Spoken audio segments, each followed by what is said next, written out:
Jenna Ellis, the Giuliani lackey and just Trump orbit lawyer, was on Newsmax yesterday talking about the Afghanistan withdrawal. And she had some curious commentary that could have applied to her former boss, but she's selectively and knowingly applying this criticism just to Joe Biden. Well, usually I'm not a vocal advocate for Kamala Harris, but hopefully she at least has all of her wits about her, which clearly Joe Biden does not. So I would say that Kamala at this instance would be better at least than Joe Biden. But we also know that Biden isn't the one pulling the strings. He's not making the decisions in Washington. And hopefully, if Kamala Harris did ascend to the presidency with Biden either resigning, being removed, any of those constitutionally appropriate alternatives, she would at least be a vocal advocate and stand firmly for America. I mean, I think we also have to ask the question, Carl, at what point does this negotiation and really cooperation with the Taliban rise to the level of treason under the U.S. Constitution? I think that's a fair and an open question. If Joe Biden isn't willing to say that the Taliban are evil, they're our enemies, at what point is he actually providing aid and comfort, which is the definition of treason? I think that there are a lot of questions on the table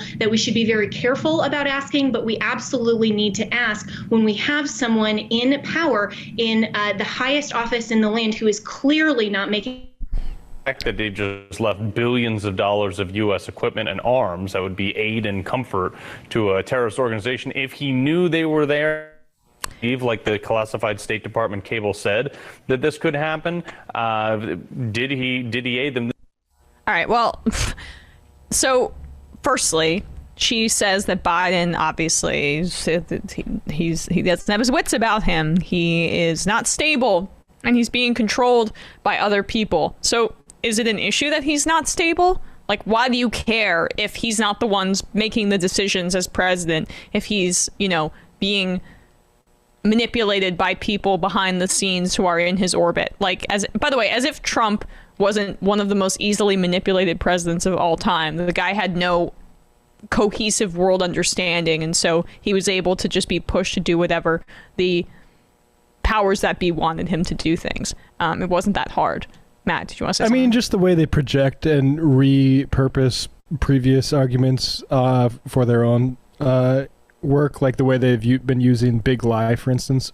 But like this idea that we're going to use there was a lot of in the resistance liberal during the Trump administration talk of this guy's crazy. Let's use some sort of constitutional authority to remove him, and they're just repurposing that. But it's also when Ronald Reagan.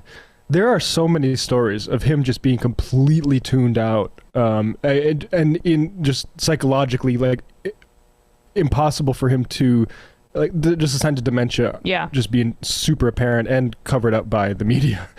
So it's a problem that happens in a country that continues to put very old people in the highest executive position.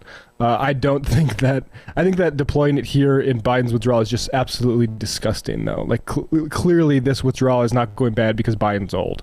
It's going bad because the occupation was bad, and there's no good way to exit a bad occupation. Of course, but that's like the through line that they return to with frequency, is that Biden is not able to conduct the duties of the presidency because he doesn't have the same kind of handle on his speech that he once did. But there's really no other indication that Biden is not comprehending things. We're not hearing any reports as such.